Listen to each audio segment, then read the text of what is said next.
ఏంద్ర బాబ్జీ ఇదే మే నువ్వు పోమే అక్క ఇప్పుడు చూడక్క నన్ను తినేయటం లేదా గబ్బు నాయాలా మా తమ్ముడు తింటే నీకేమే బాధ కొట్టానంటేనా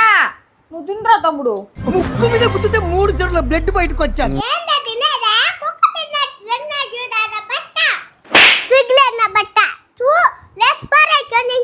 మే పాపా నా కోపం తెప్పించబాక ఓడెక్కడికి పోతాడు పెట్టుకో ఇంట్లోనే పెట్టుకోలే మా అబ్బదంతా దోశ పెట్టి నా బట్కి మమ్మే పాప ఈరోజు ఈడు తిన్నాడు రేపో పాప ఓడు పిల్లని తీసుకొచ్చే బతడు మే అప్పుడేం చేస్తావా కోస్కారం పెట్టారా అయ్యా నా బట్న నా సౌతినే నన్నేమన్నాను నా భార్య అన్నావు అనుకో పరక దెబ్బలు తిండి పొడుస్తావు నా బట్ట మాయ్ ఏంది నువ్వు మాట్లాడేదా రే తమ్ముడు రేపు నీ భార్యను కూడా తీసుకొని రారా దీని కథ ఏందో చూద్దామా ఒరే పెళ్లిలో ఆడబెట్టి కట్ను ఏం పెట్టినాడు నీకా ఓడా వెనకేసుకొస్తున్నావా అవునరా తమ్ముడు ఆడబిడ్డ కట్నం 500 పెట్టి గుమ్మన అయిపోయినావేంద్రా ఎక్కకు ఒక చైన్ కూడా పెట్టలేదా దేవుడా అక్కేందక్క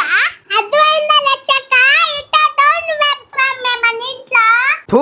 ఛ పెట్టి మరీ తిడతారు కదా ఎందుకు నీకు ఏసి బతుకు ఒరే తమ్ముడు నువ్వు నాకేం పెట్టలేగానా చికెన్ చేసినా ఉండు తినేసిపోదు అక్క చికెనా పారా నా బట్ట తింటే చూడు కచ్చొట్టి నా బట్ట ఆడబిడ్డకి చైన్ తీసిలా నాకేమో 7 వారాల నగలు తీసిలా పెళ్లి చేసుకొని సుఖంగా ఉన్నావు కదరా నా బట్ట దేవుడా ఛ పోమే అక్క అప్పుడు అన్ని మాట్లాడుతూ ఉంటే గుమ్మని చూస్తా ఉండవా నేను వెళ్తాను పో సరే తరలే ఎన్నెన్నో అనుకుంటాం అన్ని జరుగుతాయి ఏమిటి పొయ్యాగా ఎందుకు మా పిలుస్తావా నా బట్ట ఉంటే మన ఇంట్లో అంతా తినేసిపోతాడు మా నా బట్ట మనకేం పెట్టడా మే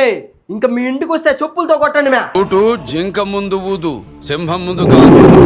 పారా దొంగ నా బట్ట ఛ, బుద్ధి లేకుండా వచ్చేయడికి ఇంటికాడు ఉంటే నా భార్య బాగా ఉండి పెట్టుండు నాకు